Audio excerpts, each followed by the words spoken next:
Hello friends, welcome back to my channel. আমার চ্যানেলে আরও একটা নতুন ভিডিওতে তোমাদের অনেক অনেক স্বাগত। কেমন আছো তোমরা সবাই? আশা করি যে যেখান থেকে ভিডিওটা দেখছো প্রত্যেকে খুব খুব খুব ভালো আছো। আজকে আবার চলে এসেছি আবার একটা নতুন ভিডিও নিয়ে তোমাদের কাছে। তবে আজকে কোনো ব্লগ ভিডিও নিয়ে আসিনি, তোমরা তো টাইটেল থাম্বনেল দেখে বুঝেই গেছো। আজকে এসেছি তোমাদের সাথে একটা রেসিপি ভিডিও শেয়ার করব বলে। রেসিপিটা হচ্ছে আম কাতলা। ঠিক আছে, আম দিয়ে কাতলা মাছ রান্না করব। একদম পুকুরের টাটকা কাতলা মাছ, দেখতেই পাচ্ছ পুরো কাতলা মাছটাই রয়েছে।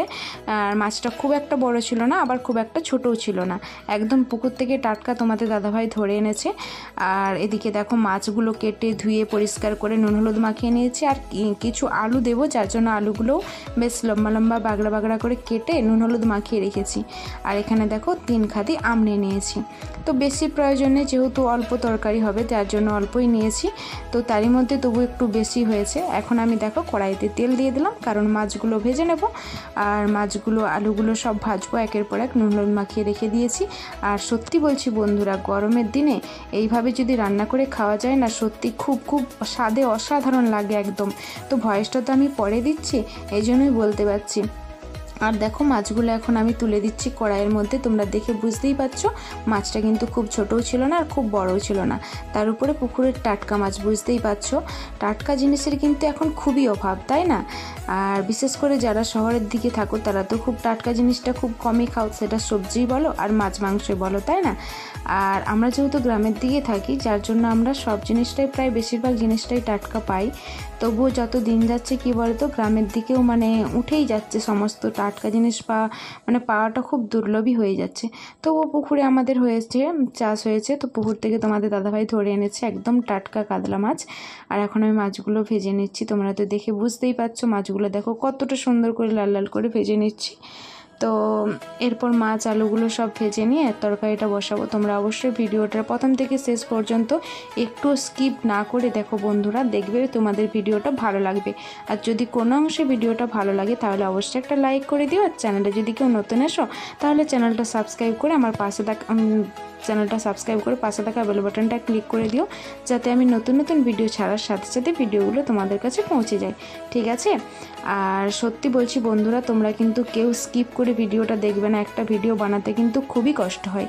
আর এখানে দেখো আমি সর্ষে, আদা, পেঁয়াজ, রসুন, যার যতটা প্রয়োজন, আমার যতটুকু প্রয়োজন আমি সেইভাবে নিয়ে নিয়েছি। এখানে নিয়েছি সর্ষে, পোস্ত আর জিরে, আর পেঁয়াজ, আদা, রসুন সমস্তটা পেস্ট করে নিয়েছি। আর এখন আমি দিয়ে দিচ্ছি পরিমাণ মতো লঙ্কার গুঁড়ো, হলুদ গুঁড়ো আর জিরে গুঁড়ো। ঠিক আছে? তো যার যতটা প্রয়োজন, আমার বাড়িতে যতটা প্রয়োজন আমি সেই মাপে নিয়েছি। আর এটা আমি পেস্ট করে নিয়েছি। আর এদিকে দেখো মাছগুলো কিন্তু খুব সুন্দর লাল লাল করে ভাজা হয়ে গেছে। তো যেটা বলছিলাম বন্ধুরা, একটা ভিডিও বানাতে কিন্তু সত্যি খুব খুব কষ্ট হয়। আর ভিডিওটা আবার বানাতে যেমন তেমন বানানো, এডিট করা, আপলোড করা, তাই না? তো তোমাদের কাছে একটাই রিকোয়েস্ট বন্ধুরা, আমি বেশি বড় বড় ভিডিও বানাই না, খুব ছোট ছোট ভিডিওই বানাই। তোমরা কিন্তু অবশ্যই ভিডিওটা প্রথম থেকে শেষ পর্যন্ত একটু না টেনে দেখো, ঠিক আছে? তোমাদের সাপোর্ট ছাড়া তো আমরা এগিয়ে যেতে পারবো না, আমি এগিয়ে যেতে পারবো না কোনো মতেই। বারবার আমি প্রত্যেকটা ভিডিওতেই বলেছি, তোমরা বেশি বেশি করে সাপোর্ট করো আমাকে, যাতে আমি সামনের দিনগুলোতে এগিয়ে যেতে পারি, যাতে আমি আমার স্বপ্ন পূরণের পথে এগিয়ে যেতে পারি, আমার স্বপ্ন সার্থক করতে পারি, তাই না? এখানে দেখো মাছগুলো ভাজা হয়ে গেছে, লাস্টে আমি মুড়া দুটো দিয়ে দিয়েছি। এবার আমি আলুগুলো ভেজে নেবো, এই তেলের মধ্যে আলুগুলো ভেজে নেব, তারপর তরকারিটা বসাবো। ঠিক আছে? তো তোমরা দেখতে থাকো। গরমের দিনে আম দিয়ে রান্নাটা কিন্তু খুবই সুন্দর। আর দেখো এখানে আলুগুলো কিন্তু লাল লাল করে ভেজে নেব পরিষ্কার করে। ভিডিওটার সঙ্গে থাকো প্রথম থেকে শেষ পর্যন্ত। আর আরেকটা কথা বলে দিই বন্ধুরা, আমার কিন্তু যদিও কুকিং চ্যানেল নয়, আমার ব্লগ চ্যানেল, তবু আমি যেভাবে রান্না করি সেটা তোমাদের সাথে শেয়ার করলাম। তোমরা অনেকেই অনেক কিছু রান্না জানো, আর আমার থেকে ভালো, এর থেকেও হয়তো ভালো করো, এই রান্নাটা হয়তো অনেকেই জানো। তবু আমার ব্লগ চ্যানেল, তো আমি যেভাবে রান্না করি সেটাই তোমাদের সাথে শেয়ার করলাম বন্ধুদের সাথে। ভাবলাম বন্ধুদের সাথে শেয়ার করি, যারা জানো তারা তো জানোই, আর যারা জানো না তারাও একটু দেখে নেবে। আর তার সঙ্গে আমি কিভাবে রান্না করি সেটাও তোমাদের জানা হয়ে যাবে, তাই না? আমার যেহেতু ব্লগ চ্যানেল, আমি সেইভাবেই তোমাদের সাথে শেয়ার করলাম। আর এদিকে দেখো আলুটা ভেজে নিয়ে আমি কিন্তু এই তেলের মধ্যে যে মশলাটার পেস্ট করে রেখেছিলাম সেটা দিয়ে দিয়েছি, তোমরা তো দেখতেই পাচ্ছ। এবার আমি মশলাটা ভালোভাবে নেড়েচেড়ে কষিয়ে নেব। আর তরকারিটা সত্যি বলছি বন্ধুরা অসম্ভব হয়েছিল। আমি যেহেতু পরে ভয়েস দিচ্ছি, এতটা সুন্দর হয়েছিল। মাছ দিয়ে যে রান্নাটা করা হয়েছিল মাছটার প্রয়োজনই পড়েনি, ওই রসটা ঝোলটা দিয়েই শুধুই ভাত খাওয়া হয়ে যাবে।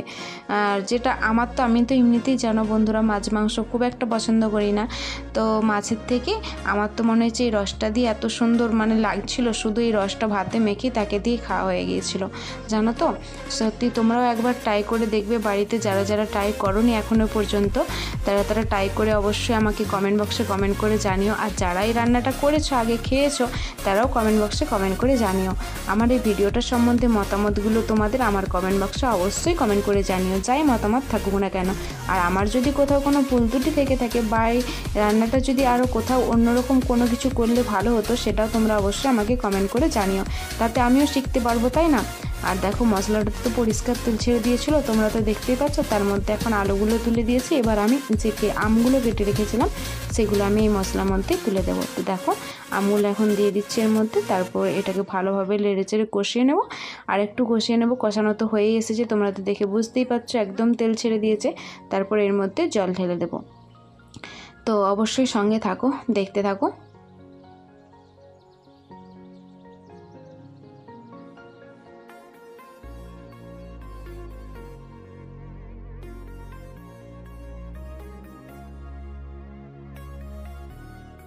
দেখো বন্ধুরা একদম কষানো হয়ে গেছে। এবার এর মধ্যে আমি জল দিয়ে দিচ্ছি। আর জলটা দিয়ে একটু ফুটিয়ে নিয়ে মাছগুলো তুলে দেবো এর মধ্যে। আর মাছটা দিয়ে আর একটু ফোটাতে হবে, তাহলে টেস্টটা একদম খুব সুন্দর হবে। তো দেখো আমি এতটা পরিমাণ জল দিয়েছি, কারণ আলুটা তো আমি সেদ্ধ করিনি, ভেজে নিয়েছি। তো হাফ সেদ্ধ হয়েছে, ভাজতে ভাজতে আর একটু কিছুটা তো সেদ্ধ হবে, যার জন্য একটু বেশি পরিমাণে জল দিয়েছি। আর জলটাও কিন্তু তোমরা অবশ্যই তোমাদের পছন্দ মতো দেবে, কারণ যে যেমন গ্রেভিটা রাখবে তোমরা সেইভাবেই জলটা দেবে। কারণ আমরা একটু রসটা বেশি রেখেছিলাম যাতে এটা একদম মেখে খাবো বলে। আর তোমরা যদি চাও একদম আঁকড়াটা করে দিতেও পারো, যে যেমন রসটা চাইবে, যে যেমন গ্রেভিটা চাইবে সেরকমই অবশ্যই জল দেবে, আর সেরকমই রসটা ফুটিয়ে নেবে।